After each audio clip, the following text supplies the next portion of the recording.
2, 3. Music is a visceral response to the moment.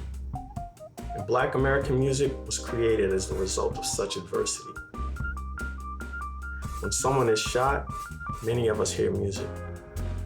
When someone is lynched, many of us hear music. When our freedoms are abridged, we hear music. But at the same time, we feel the love of music in our greatest moments. Such power is amplified by an unconscious force, a push from the ancestors to uphold the oral tradition of history, purpose, and progression. Soul is our counterpoint, our way of being ourselves in a world that doesn't want to accept us at times.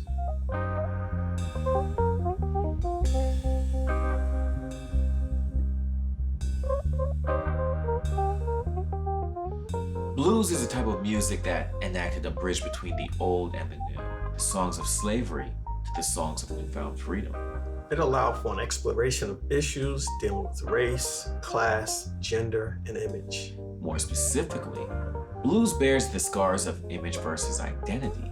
You don't learn how to play the blues, you learn about the blues. The blues originated in America in the late 19th century, a music invented by Black people that found a new freedom of expression after the Civil War. But this energy came to America centuries before, emanating from the struggles of slavery.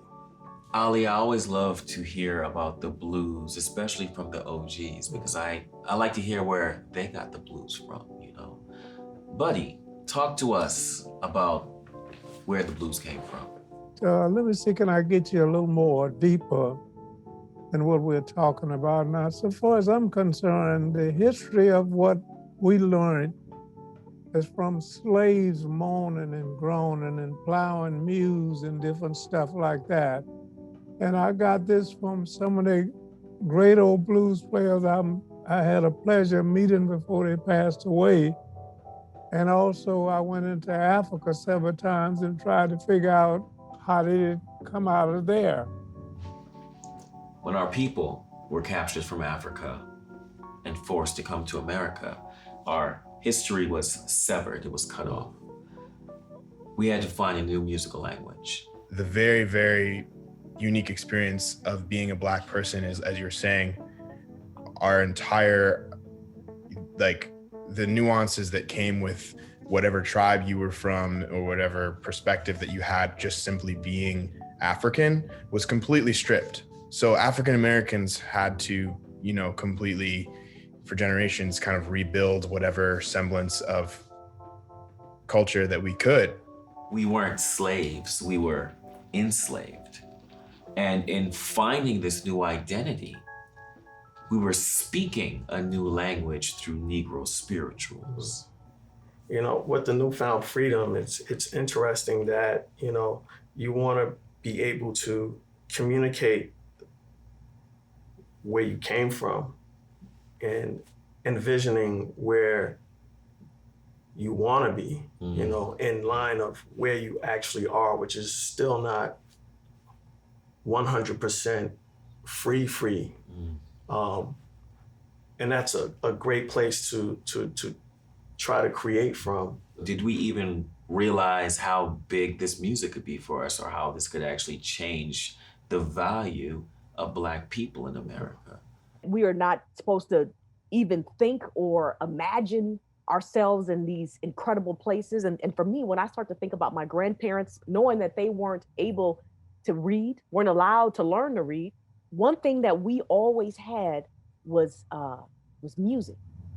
The guitar, the fiddle, the harmonica, all these things were now vehicles for us to express ourselves and show a new kind of us, a new kind of Black identity. And what we did is we flattened the fit. We took Western culture and made it our own.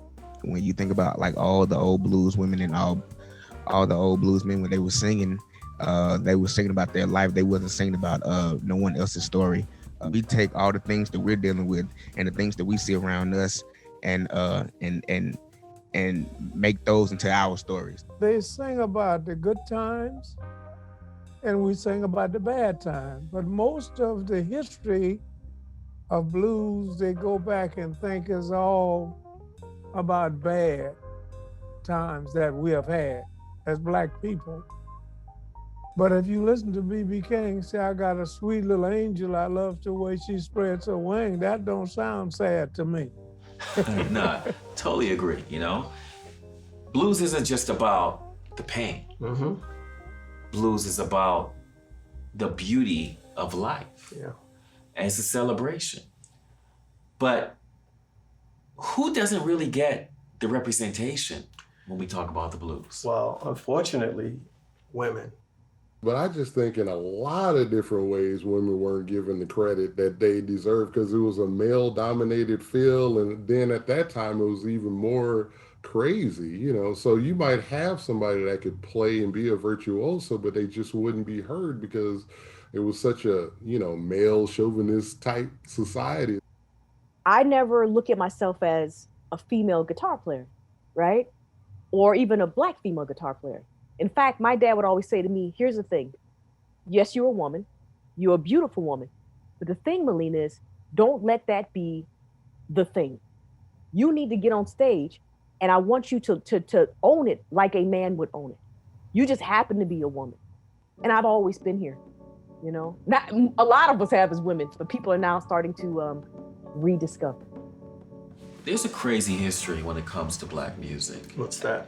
Well, our music was considered race records at a time. For some reason there, you always had to define what the music was so that somebody that didn't want to buy Black music would know that it's not Black music. You know what I'm saying? Yeah. But it's interesting when you think about how race music became everybody's music. We have to give a lot of credit to the British. They're the ones who opened the door more than anything I know to the world about.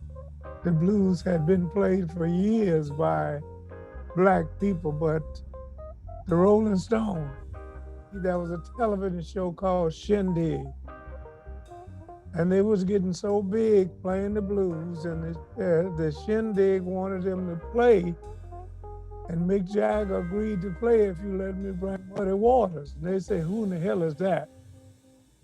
And he got offended and say, you mean to tell me you don't know who Muddy Waters is? And we named ourselves after his famous record, Rolling Stone.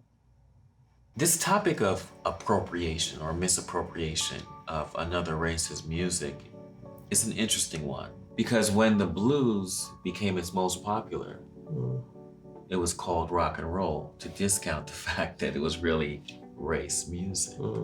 So when we listen to rock and roll, we're really listening to the blues. I started to go back into the history of rock music and started to look at people like Hendrix, look at people like Stevie Wonder and be like, I think Stevie Wonder is a rocker too. Immediately understanding that this sound didn't belong to what people thought was the white people, you know? When you watch Jimmy, you're just like, oh, we know where this belongs. Or we know who this belongs to, and it's for everyone, but we know who it belongs to. I totally agree, you know? Yeah, I mean, I agree. You know, music, at least for me, my approach to music is it's for everyone. You know, I'm borrowing constantly, sampling, you know, from all sorts of places. But, you know, when it comes to our music, it's our identity, it's our DNA, you know, and you want to be credited for it. You don't want to be discounted for it. So Ali, if I said to you, the blues is just a 12-bar progression, what would you say to that? I'd say that it is, Yeah. but then it's a lot more than that. Like any kind of music that has its core in the emotion of aching is blues music. When I think of the 7 notes, I think these 7 notes are not aware that they're supposed to stay in certain genres or lanes. People constantly have to put labels on you so that they understand how to sell things. From early Lead Belly all the way up to trap, I always think it's all really one thing. It's one blues.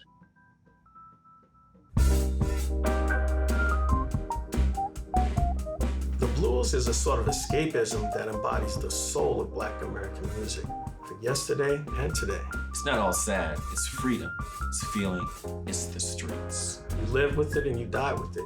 It's the music that shines light on the soul of the African diaspora. And at the same time, it's the music of the world.